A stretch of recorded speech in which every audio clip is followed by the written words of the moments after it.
ನಮಸ್ಕಾರ. ವಿಸ್ತಾರ ವೀಕ್ಷಕರಿಗೆ ಸುದಿನ. ಬದುಕಿನಲ್ಲಿ ಒಮ್ಮೊಮ್ಮೆ ಏನೆಲ್ಲ ಸಿಕ್ಕಿಬಿಡತ್ತೆ, ಅಥವಾ ಏನೋ ಒಂದು ಸಿಕ್ಕಿಬಿಡತ್ತೆ, ಅಥವಾ ಏನೋ ಒಂದು ನಾವು ಹುಟ್ಟುತ್ತಲೇ ಗಳಿಸ್ಕೊಂಡು ಬಂದಿರ್ತೀವಿ. ನಮಗೊಂದು ಪ್ರತಿಭೆ ಇದ್ದಿರ್ಬೋದು, ನಮ್ಮ ಹತ್ರ ಒಂದು ಸಾಮರ್ಥ್ಯ ಇದ್ದಿರ್ಬೋದು, ಅಥವಾ ಬದುಕು ಸಾಗ್ತಾ ಇರುವಾಗ ಒಂದು ಅಧಿಕಾರ ಕೈಗೆ ಸಿಗಬಹುದು, ವಿಶೇಷವಾದ ಯಾವುದೋ ಸೌಲಭ್ಯ ಸಿಗಬಹುದು.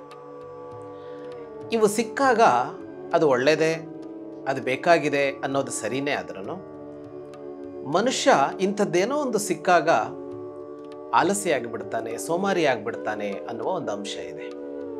ಅಂದರೆ ಒಂದು ತರಹದಲ್ಲಿ ಬದುಕಿನ ಕುರಿತಾದ ಒಂದು ಅಸಡ್ಡೆ ಏರ್ಪಡುತ್ತೆ ಅವನಿಗೆ.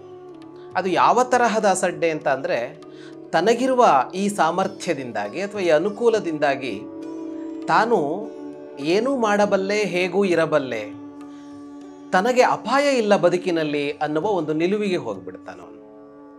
ಬದುಕು ಹಾಗಿಲ್ಲ. ಬದುಕು ಪ್ರತಿಕ್ಷಣವೂ ನಿರಪಾಯವೂ ಹೌದು, ಅಪಾಯ ಇರುವಂಥದ್ದೂ ಹೌದು. ಅಂದರೆ ಒಂದು ದೃಷ್ಟಿಯಲ್ಲಿ ಯಾವ ಅಪಾಯವಿಲ್ಲ ಅನ್ನುವಂತೆ ಕಾಣಿಸಿಕೊಳ್ಳುತ್ತಲೇ ಯಾವ ಕ್ಷಣದಲ್ಲೂ ಧುತ್ ಅಂತ ಒಂದು ಅಪಾಯ ಕಣ್ಣೆದುರಿಗೆ ಬರ್ಬೋದು. ಯಾವಾಗ ಬರುತ್ತೆ, ಹೇಗೆ ಬರುತ್ತೆ ಅನ್ನೋದು ಗೊತ್ತಿರೋದೇ ಇಲ್ಲ. ಹಾಗಾಗಿ ಒಂದು ಎಚ್ಚರಿಕೆ ಅನ್ನೋದು ಮನುಷ್ಯನಿಗೆ ಸದಾ ಇರಬೇಕಾಗುತ್ತೆ. ಆ ಎಚ್ಚರಿಕೆ ಇಲ್ಲದೆ ಹೋದರೆ ನಾವು ಯಾವುದರ ಕಾರಣದಿಂದ ಎಚ್ಚರಿಕೆಯನ್ನು ಕಳೆದುಕೊಂಡಿದ್ವೋ ಅದೇ ಕಳೆದು ಹೋಗುತ್ತೆ ಅಂತ. ಅಂದರೆ ಏನಂದರೆ, ನಮ್ಮ ಕೈಯಲ್ಲಿ ಒಂದು ಅಧಿಕಾರ ಸಿಕ್ಕಿದೆ, ನಮಗೆ ಒಂದು ಬಲ ಇದೆ, ಶಕ್ತಿ ಇದೆ, ಸಾಮರ್ಥ್ಯ ಇದೆ ಅನ್ನುವ ಕಾರಣಕ್ಕಾಗಿ ಎಚ್ಚರಗೇಡಿಗಳಾದರೆ ಅದೇ ಕಳೆದು ಹೋಗಿ ಬಿಡಬಹುದು ನಮಗೆ. ಅದರ ಮೂಲಕ ನಾವೇ ಇಲ್ಲವಾಗಿ ಬಿಡಬಹುದು ಅಂತ. ಹಾಗಾಗಿ ಏನೂ ಇಲ್ಲದಾಗ ತೆಗೆದುಕೊಳ್ಳುವಷ್ಟೇ ಎಚ್ಚರಿಕೆಯನ್ನು ಎಲ್ಲವುದೂ ಇದ್ದಾಗಲೂ ತೆಗೆದುಕೊಳ್ಳಬೇಕಾಗತ್ತೆ. ಒಂದು ಒಂಟೆ ಇತ್ತು. ಆ ಒಂಟೆ ಕಾಡಿನಲ್ಲಿತ್ತು. ಎಲ್ಲೆಲ್ಲೋ ಸುತ್ತಾಡಿ ಹುಲ್ಲು ತಿಂದು ಹುಲ್ಲು ಮೇಯ್ದು ಬದುಕ್ತಾ ಇತ್ತು. ಒಂದಿನ ಒಂಟೆಗನ್ನಿಸ್ತು, ತಾನು ತಪಸ್ಸು ಮಾಡಿ ಏನೋ ಒಂದನ್ನು ಪಡ್ಕೊಳ್ಬೇಕು, ಬದುಕಿಗೆ ಇಷ್ಟು ಕಷ್ಟಪಡಬಾರದು ಅಂತ. ಹುಲ್ಲುಗಾವಲನ್ನು ಹುಡುಕಿ ಹೋಗಬೇಕು, ಇದೆಲ್ಲ ಕಷ್ಟ ಅಂತ ಅನ್ನಿಸ್ತದಕ್ಕೆ. ತಾನು ಇರುವಲ್ಲಿಯೇ ಏನಾದರೂ ಸಿಕ್ಕಿಬಿಟ್ರೆ ಆಹಾರ, ಬದುಕು ಬಹಳ ಚೆನ್ನಾಗಿರುತ್ತಲ್ಲ ಅಂತ ಒಂಟೆಗೆ ಅನ್ನಿಸ್ತು. ನಮಗೂ ಅನ್ನಿಸ್ತತ್ತಲ್ಲ, ಕಷ್ಟಪಡೋದು ಯಾಕೆ, ಇದ್ದಲ್ಲೇ ಎಲ್ಲವೂ ಸಿಕ್ಕಲಿ ಅಂತ ಹಾಗೆ ಅನ್ನಿಸ್ತದಕ್ಕೆ. ಏನು ಮಾಡಬೇಕು ಅದಕ್ಕೆ? ಒಂಟೆ ತಪಸ್ಸು ಮಾಡಿತು. ಕಾಡಿನಲ್ಲಿ ಒಂಟೆ ತಪಸ್ಸು ಮಾಡಿತು. ಬಹಳ ಕಾಲ ತಪಸ್ಸು ಮಾಡಿತು, ಬಹಳ ಕಷ್ಟಪಟ್ಟು ತಪಸ್ಸು ಮಾಡಿತು. ತಪಸ್ಸು ಅಂದರೆ ಕಷ್ಟ, ಅದರಲ್ಲಿ ನಿರಂತರತೆ ಬೇಕು, ಅದರಲ್ಲಿ ಏನೇನೆಲ್ಲ ಬಿಟ್ಟು ಬಿಡಬೇಕು ಅದೆಲ್ಲ ಮಾಡಿ ತಪಸ್ಸು ಮಾಡಿತು. ಪಾಪದ ಪ್ರಾಣಿ ಒಂಟೆಯ ತಪಸ್ಸಿಗೆ ದೇವರಿಗೆ ಕನಿಕರ ಮೂಡಿತು. ದೇವರು ಪ್ರತ್ಯಕ್ಷನಾದ. ಏನು ಬೇಕು ಅಂತ ಕೇಳ್ದ. ಏನನ್ನಾದರೂ ಕೇಳಬಹುದಾಗಿತ್ತಲ್ವಾ ದೇವರು ಸಿಕ್ಕಾಗ. ತಪಸ್ಸಿಗೆ ಆ ಶಕ್ತಿ ಇತ್ತು, ಏನನ್ನೂ ಪಡೆದುಕೊಳ್ಳುವ ಶಕ್ತಿ ಇತ್ತಲ್ವಾ. ಆದರೆ ಒಂಟೆಯ ತಲೆಯಲ್ಲಿದ್ದದ್ದು ಒಂದೇ, ಮೇಯಲು ಎಲ್ಲೆಲ್ಲಿಗೋ ಹೋಗೋದು ಕಷ್ಟ, ಹಾಗಾಗಿ ಇದ್ದಲ್ಲೇ ಮೇವು ಸಿಗಲಿ ಅಂತ ಮಾತ್ರ ಅದಕ್ಕೆ ಇದ್ದದ್ದು. ಅದು ಕೇಳ್ತು, ನನ್ನ ಕುತ್ತಿಗೆ ಉದ್ದವಾಗಬೇಕು. ಅದು ಎಷ್ಟು ಉದ್ದ ಅಂದರೆ, ನಾನು ಆವಾಗ ಎಷ್ಟು ಬಯಸ್ತೀನೋ ಅಷ್ಟು ಉದ್ದ ಅಂತ. ಆ ಕ್ಷಣದಲ್ಲಿ ಬೇಕಾಗುವಷ್ಟು ಉದ್ದ ಆಗಬೇಕು ಅಂತ ಕೇಳ್ತು.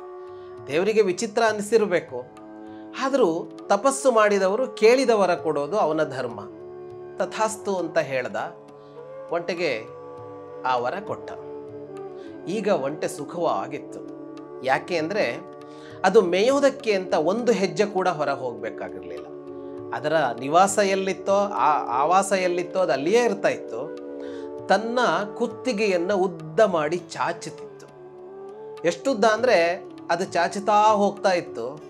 ಎಲ್ಲಿ ಹುಲ್ಲುಗಾವಲು ಸಮೃದ್ಧವಾಗಿದೆಯೋ ಅಲ್ಲಿವರೆಗೆ ಹೋಗ್ತಿತ್ತು. ಇದು ಕುಳಿತಲ್ಲೇ ಕುಳಿತಿರ್ತಿತ್ತು, ಕುತ್ತಿಗೆ ಹೋಗಿ ಹುಲ್ಲು ಮೇಯ್ತಿತ್ತು. ಬಹಳ ಕಾಲ ನಡೀತು ಹೀಗೆ. ಒಂದು ದಿನ ಹೀಗೆ ಕುತ್ತಿಗೆ ಹುಲ್ಲು ಮೇಯೋದಕ್ಕೆ ಹೋಗಿತ್ತು. ಒಂಟೆ ಹುಲ್ಲು ಮೇಯೋದಕ್ಕಲ್ಲ, ಕುತ್ತಿಗೆ ಹುಲ್ಲು ಮೇಯೋದಕ್ಕೆ ಹೋಗಿತ್ತು. ಅದು ಹುಲ್ಲು ಮೇಯ್ತಾ ಇತ್ತಲ್ಲ, ಆ ಜಾಗದಲ್ಲಿ ಮಳೆ ಆರಂಭ ಆಗಿಬಿಡ್ತು. ಕುತ್ತಿಗೆಯನ್ನು ಹಿಂದೆ ತೆಗೆದುಕೊಳ್ಬಹುದಾಗಿತ್ತು. ಅದಕ್ಕನ್ನಿಸ್ತು, ಮಳೆ ನಿಂತ ಮೇಲೆ ಇನ್ನಷ್ಟು ಮೇಯ್ದು ಕುತ್ತಿಗೆ ವಾಪಸ್ ಬರಲಿ ಅಂತ ಅಂದುಕೊಂಡು ಅಲ್ಲಿದ್ದ ಒಂದು ಗುಹೆಯೊಳಗೆ ತನ್ನ ಕುತ್ತಿಗೆಯನ್ನು ತೂರಿಸಿತು, ಮಳೆಯಲ್ಲಿ ನೆನೆದೇ ಇರಬೇಕು ಅಂತ.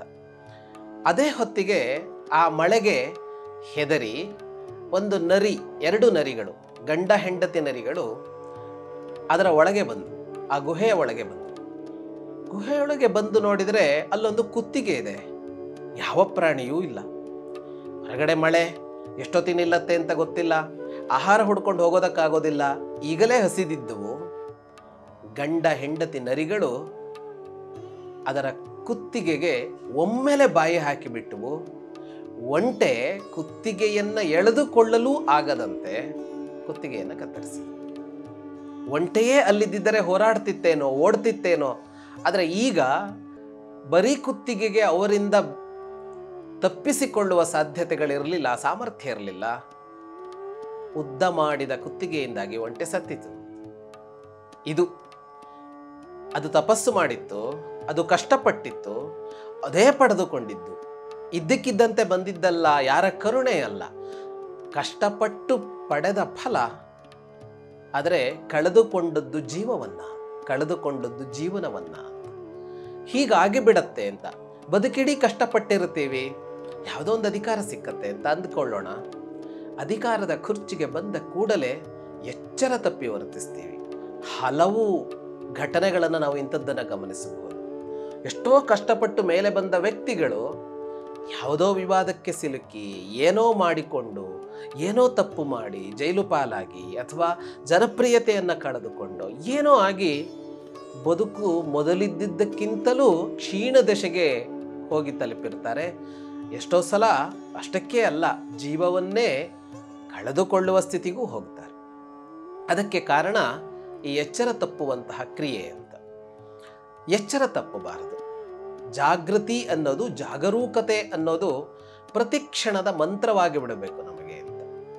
ಎಚ್ಚರ ಅಂತ ಅಂದರೆ ಅದು ಕಣ್ಣು ಬಿಟ್ಟಾಗಿನ ಎಚ್ಚರ ಅಲ್ಲ, ಅದು ಬುದ್ಧಿ ಬಿಟ್ಟಾಗಿನ ಎಚ್ಚರ ಅಂತ. ಕಣ್ಣು ಬಿಟ್ಟುಕೊಂಡಿರುವುದು ಒಂದು ಎಚ್ಚರದ ಸ್ಥಿತಿಯೇ, ಸಂಶಯವೇ ಇಲ್ಲ.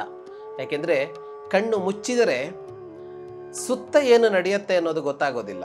ಸುತ್ತ ಏನು ನಡೆಯುತ್ತೆ ಅನ್ನೋದು ಗೊತ್ತಾಗದೇ ಇದ್ದಾಗ ಅಲ್ಲಿಂದ ಬರುವ ಆಘಾತ ಇದೆಯಲ್ಲ, ದಾಳಿ ಇದೆಯಲ್ಲ, ಅದೇನು ಅಂತಲೂ ಗೊತ್ತಾಗೋದಿಲ್ಲ, ಅದನ್ನು ಎದುರಿಸೋದಕ್ಕಾಗೋದಿಲ್ಲ. ಇದು ಒಂದು ತರಹದ್ದಾದರೆ ಅವಿವೇಕದ ಎಚ್ಚರಗೇಡಿತನ ಅನ್ನೋದು ಇನ್ನೊಂದು. ವಿವೇಕ ಬೇಕು ಅಂತ ಇಲ್ಲಿ ಹೇಳ್ತಾ ಇರುವುದು. ಒಂಟೆಯ ಕಥೆಯಲ್ಲಿ ಸಿಗ್ತಾ ಇರೋದು ವಿವೇಕದ ಕಥೆ ಅಂತ.